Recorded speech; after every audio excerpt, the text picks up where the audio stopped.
So hey guys, welcome back to my channel. तो दोस्तों, जैसा कि हमने मार्शल मास्टर के पिछले एपिसोड में देखा था कि चैन साओ और डीमन किंग मिलकर लिंग जुन को मार देते हैं, जिसके बाद चैन साओ उसका ट्रेजर और स्टोरेज रिंग ले लेता है। वहीं बात करें डीमन किंग की, तो वो चैन साओ के परमिशन से लिंग जुन के सोल के कोर को ले लेता है। और अब आगे दोस्तों, आज के एपिसोड की शुरुआत बिल्कुल उसी जगह से होती है जहाँ पर हमें दिखाया जाता है कि लिंग जुन के सोल कोर को एब्जॉर्ब करते ही डीमन किंग का पावर काफी तेजी से बढ़ने लगता है। वो कहने लगता है कि इसका सोल कोर तो सच में काफी ज्यादा पावरफुल था। मुझे अब अपनी बॉडी में इतनी ज्यादा एनर्जी महसूस हो रही है कि मैं 10 मार्शल एम्परर्स को अकेले ही मार दूं।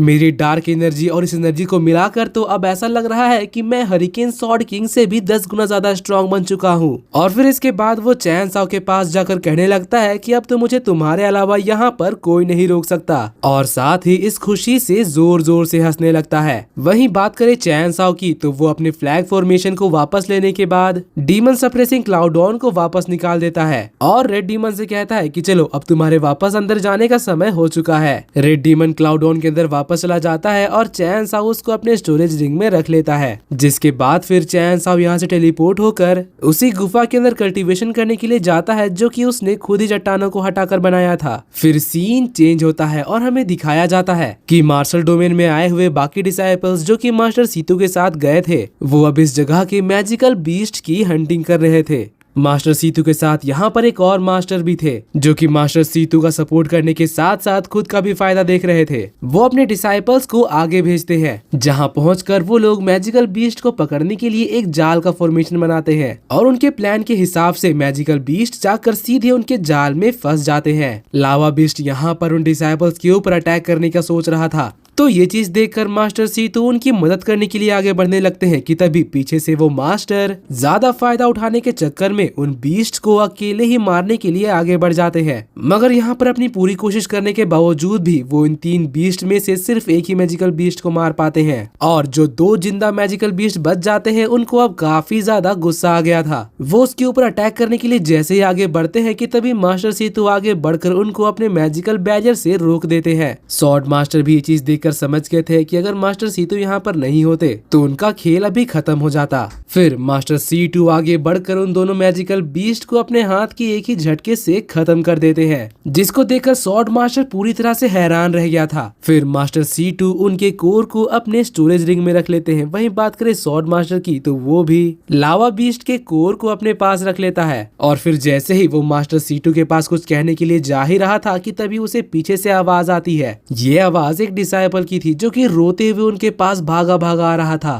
सॉर्ड मास्टर उससे हैरानी से पूछते हैं कि आखिर बात क्या है, मगर उस डिसाइपल की तो सांस ही उखड़ी हुई थी। वो यहाँ पर 1 मिनट चैन से सांस लेता है, जिसके बाद वो सॉर्ड मास्टर को मास्टर लिंग जुन के बारे में बताने लगता है। वो कहता है कि शायद मार्शल डोमेन के सीक्रेट एरिया में जाने के बाद वो मर चुके हैं, जिसको सुनकर सॉर्ड मास्टर काफी ज्यादा हैरान हो गए थे। वो आगे बढ़कर उसे पूछते हैं कि आखिर तुम ये क्या कह रहे हो, ऐसा तो हो ही नहीं सकता, क्योंकि वो तो कैनियन में लिन फैमिली के यंग मास्टर ब्रदर लिन को प्रोटेक्ट कर रहे थे, और उनको जान से मारने की हिम्मत यहाँ पर कौन ही कर सकता है। मगर वो डिसाइपल अपने इस खबर पर पूरी तरह से श्योर था। वो बताता है कि मैंने एम्परर लिंग जुन को अपने आंखों से मार्शल डोमेन के सीक्रेट एरिया में जाते हुए देखा था, और जब मैं भी उनके पीछे गया तब मुझे पता चला कि उनकी मौत हो गई है। सॉर्ड मास्टर काफी ज्यादा गुस्सा हो गए थे। वो कहते हैं कि चलो मुझे वहां पर जाना है, और जब तक मैं अपनी आंखों से उनकी लाश को नहीं देख लेता मैं इस बात पर यकीन नहीं करने वाला। मास्टर सीतू भी उनके पीछे निकल जाते हैं। जिसके बाद सीन चेंज होता है और हमें चैन साओ को दिखाया जाता है, जो कि आराम से बैठकर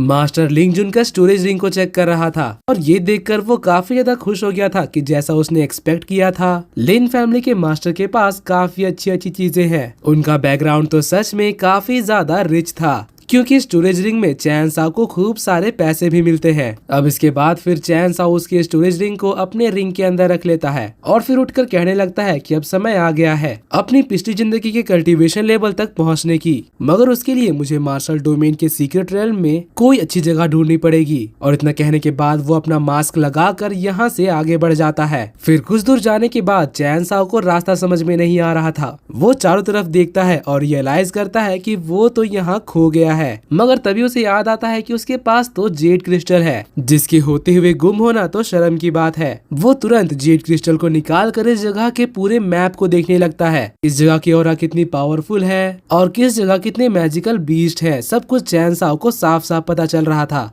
फिर चैन साओ को अपनी प्रैक्टिस के लिए एक बहुत ही अच्छी जगह दिखती है, मगर जैसे ही वो उधर आगे बढ़ रहा था कि तभी उसके पीछे से कोई आते हुए दिखता है, तो वो तुरंत अपने जेड क्रिस्टल को वापस रख लेता है। वो पर्सन असल में एक लड़की थी, जो कि यहाँ पर आकर कहने लगती है कि अभी मैंने थोड़ी देर पहले यहाँ पर एक अमेजिंग स्पेस फ्लक्चुएशन महसूस किया। और फिर चैन साओ से पूछने लगती है कि क्या तुमने देखा कि यहाँ पर क्या हुआ था, जिसके जवाब में चैन साओ कहता है कि नहीं, मैं तो बस यहाँ से गुजर रहा था, मुझे इस बारे में कुछ नहीं पता, अब मैं यहाँ से जाना चाहूंगा। और फिर बाय बोलकर जैसे ही यहाँ से आगे बढ़ रहा था कि तभी वो लड़की चैन साओ के ऊपर हमला कर देती है। चैन साओ उसके अटैक को डॉज करके उसके हथियार को वापस भेज देता है। वो लड़की ये चीज देखकर हैरान हो गई थी कि यहाँ पर कोई ऐसा भी है जो कि उसके अटैक को रोक सकता है। वो कहती है कि आखिर तुम यहाँ से इतनी जल्दी क्यों जाना चाहते हो, पहले अपना मास्क हटाकर अपना सुंदर मुखड़ा तो दिखाओ, आखिर तुम इस जगह में छुप किससे रहे हो। और हाँ, मुझे पता है कि वो एनर्जी कहाँ से आई थी, इसलिए जल्दी से वो ट्रेजर अब मेरे हवाले कर दो। मुझे अच्छी तरह से पता है कि वो ट्रेजर तुम्हारे पास ही है, वरना आगे जो कुछ भी होगा उसके लिए तुम मुझे ब्लेम मत करना,